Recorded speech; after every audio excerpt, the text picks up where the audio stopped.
Lesson 4.2, Least Squares Regression. The objectives for this lesson is to find the least squares regression line and use the line to make predictions, and then interpret the slope and the y-intercept of the least squares regression line. So you may have heard of the slope-intercept form. This is y equals mx plus b, where m is our slope and b is our y-intercept. So we have our m for slope can be rise over run,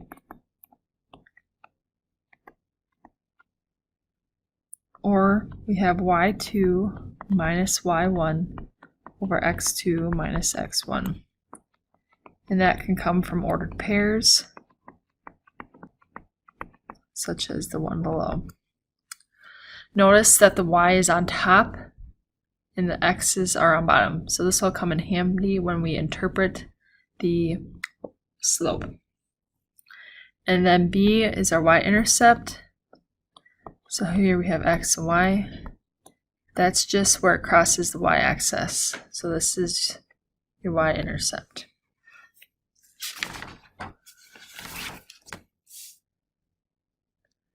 Let's look at an example. Let's find a linear equation that relates club head speed, the explanatory variable, and distance y, the response variable, by selecting 2 points and finding the equation of the line connecting the points. So this is on the first page. I'm just going to pick point 99, 258, and then point 105 and 275. Now you could have picked any of the 8 combination, but on the first page, but I just picked these, so let's just use those so we have the same answer. Let's use our slope formula. So I'm just going to call this x1, y1, x2, y2. So that's 275 minus 258 divided by 105 minus 99. You can do this all in your calculator at once. Just make sure you put parentheses in the numerator and all in the denominator. You should get 2.83 repeating.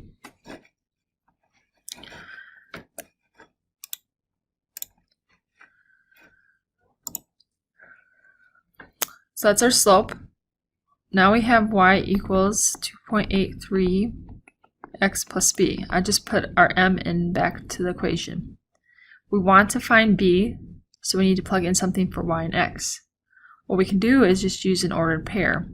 So 275 is our y, and our x is 105. So I'm just going to times 2.83 times 105 to get 297.5. And then I'm going to subtract it over to isolate b. So b is equal to negative 22.5. So our equation is y equals 2.83 repeating x plus a negative 22.5. Or you can write it as a minus 22.5. Same thing. Let's try this on our calculator. So you should be able to do this all on your calculator. And I'm going to be following step number 3 on here. Again, we're not plotting anything, so I'm just going to skip the plot points.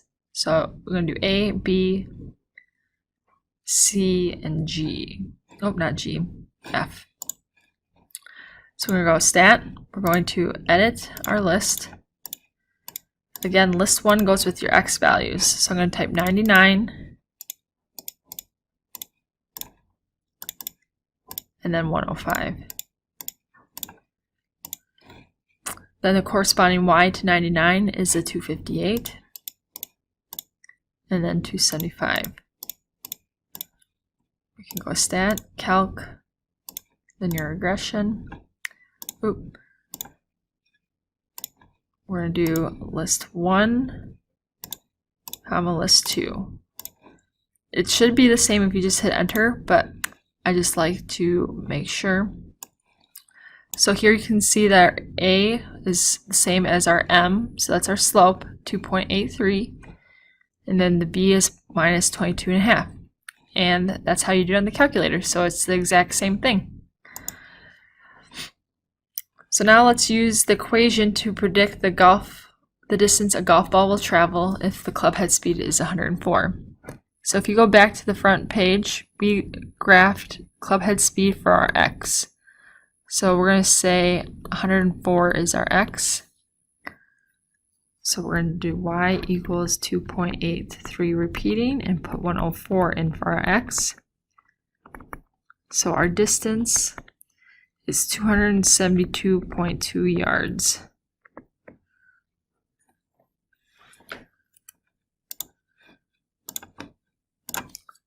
So what we can say is we predict the golf ball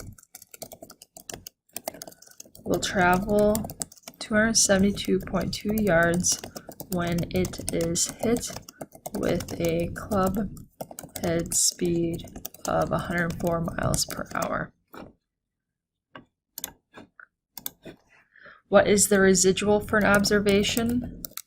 The residual is equal to the observed y minus the predicted y. So this y right here would be our predicted, because we are predicting it from our formula or our equation. What is the least squares regression? It minimizes the sum of the squared residuals, also known as the sum squared error, SSE.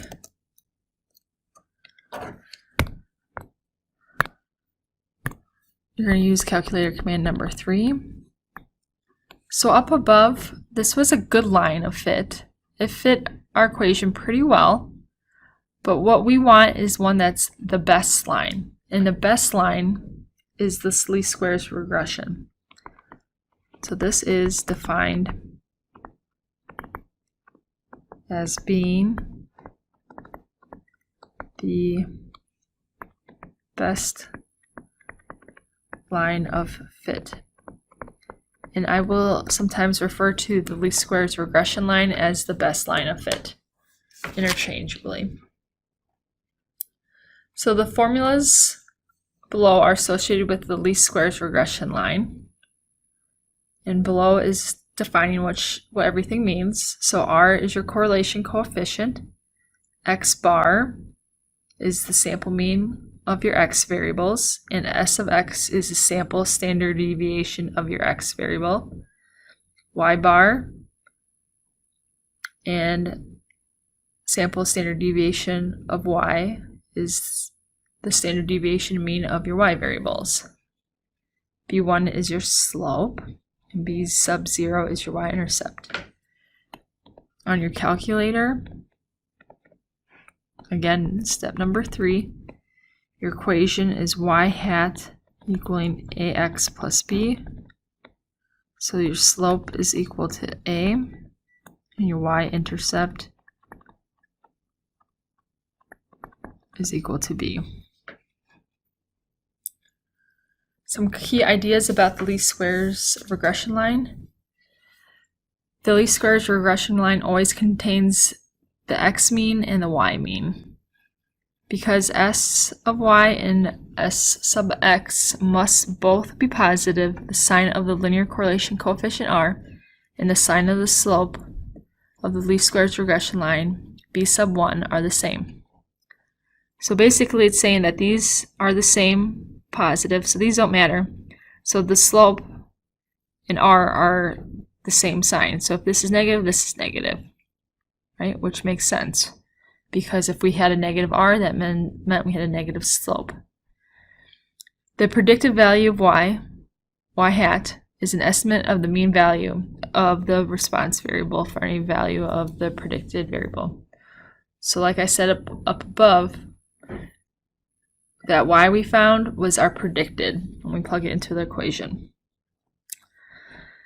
So let's find the least squares regression line for the data below.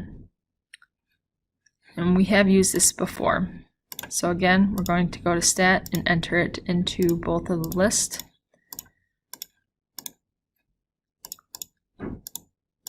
I'm going to pause it and enter this, and then I'll resume.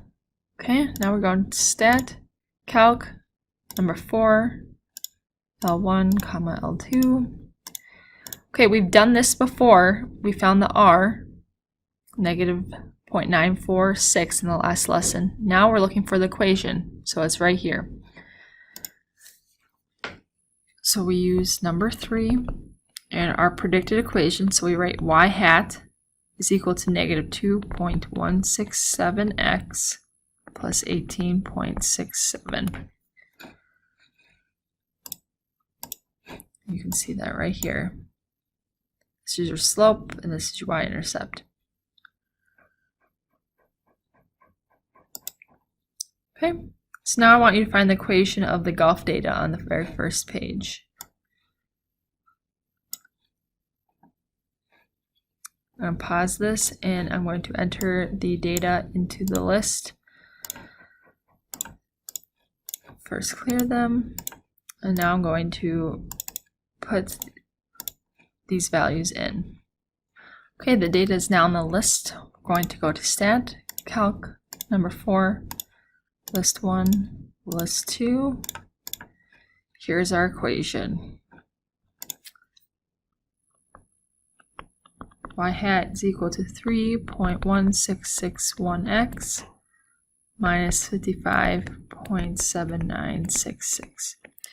Your homework on Pearson's going to tell you where to round, so that's why there is no set way I'm rounding here. Let's draw the least squares regression line on the calculator. So let's go back. Let's pull up our sheet. So we just did up to D. Now E, this is not on my calculator, but when you do this on your calculator, this is going to be where you type L1 and L2, and right below it's going to have this, and you're going to follow these steps. But if you don't have that, basically what it's doing is you're putting in the equation into Y1. So we're going to put in 3.1661x minus 55.7966. Let's make sure our plot is on. So if we go second y equals, enter plot 1, turn on, so it's highlighted. Select the first one that's highlighted, L1 for X list, L2, so looks good. So now we're going to graph.